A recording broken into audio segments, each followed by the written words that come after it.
Is there anything the internet loves more than mock drafts? No, probably not, and we are well into mock draft season even though the draft is still more than a couple months away. Heck, we're still a few weeks away from the combine. No, there has never been a mock draft, that's right, but they're fun to look through. Here's a sampling of the latest picks for the Eagles at No.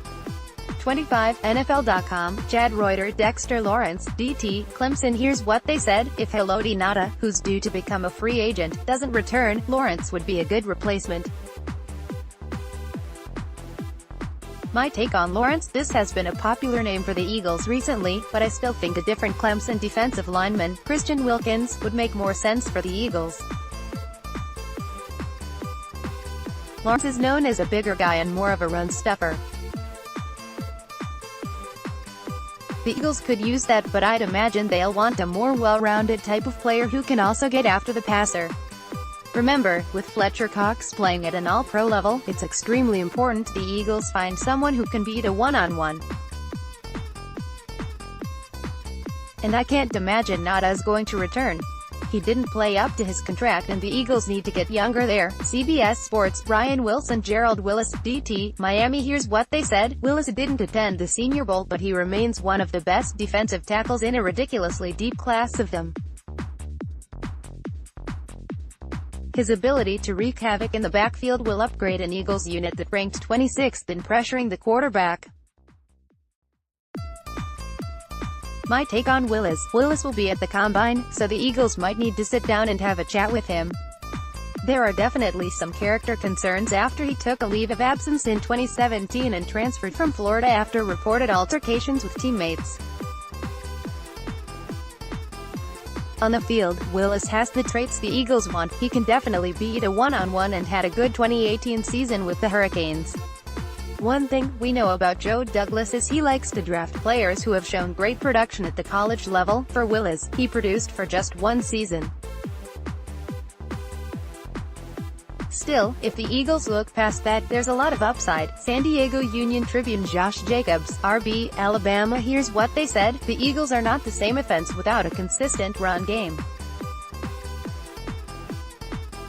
Jacobs is the total package with a lot of tread left on his tires, only 300 total touches in 3 years at Tuscaloosa. My take on Jacobs: I agree the Eagles need to solidify the running back position, but it's hard to imagine them drafting a running back at No.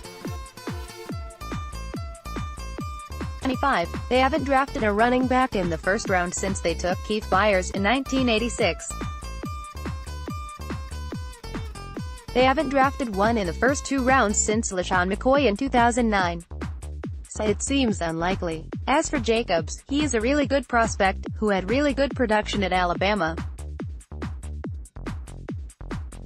He has good vision, is definitely shifty and has shown some ability to catch out of the backfield. He would fit with the Eagles, but they aren't likely taking a running back here, especially with needs on both lines. NBC Sports Washington, Greg Little, OT, Mississippi. Here's what they said: left tackle Jason Peters turns 37 in January and battled knee injuries in recent seasons. The Eagles cannot afford to mess up the investment made in quarterback Carson Wentz. Little is one of 2 tackles with a projection planted in round 1. My take on Little: drafting an offensive tackle in the first round would make plenty of sense. Even if Peters is around this season, they'll need to find his replacement soon.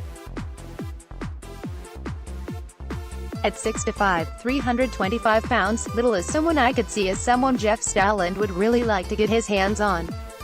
Little needs to grow, but he has all the physical traits teams normally look for in tackles. CBS Sports, Chris Trapasso, Jonathan Abram, Mississippi State. Here's what they said: Abram ahead of Deontay Thompson from Alabama. It could happen. Abram is bigger, more physical safety with plenty of dynamic physical traits, and Philadelphia has to build its secondary. My take on Abram: safety is a possibility, although history tells us the Eagles are more likely to take a lineman. They simply haven't taken safeties this high. But there is a need there to some extent, even after Rodney McLeod restructured his contract to return in 2019. There's no guaranteed McLeod will be back in 2020 and Malcolm Jenkins isn't getting any younger. And aside from that, the Eagles use 3 safeties quite a bit.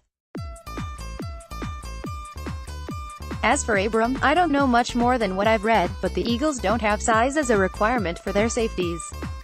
Just think about McLeod and Avonte Maddox. Click here to download the My Teams app by NBC Sports. Receive comprehensive coverage of your teams and stream the Flyers, Sixers and Phillies games easily on your device. More on the Eagles.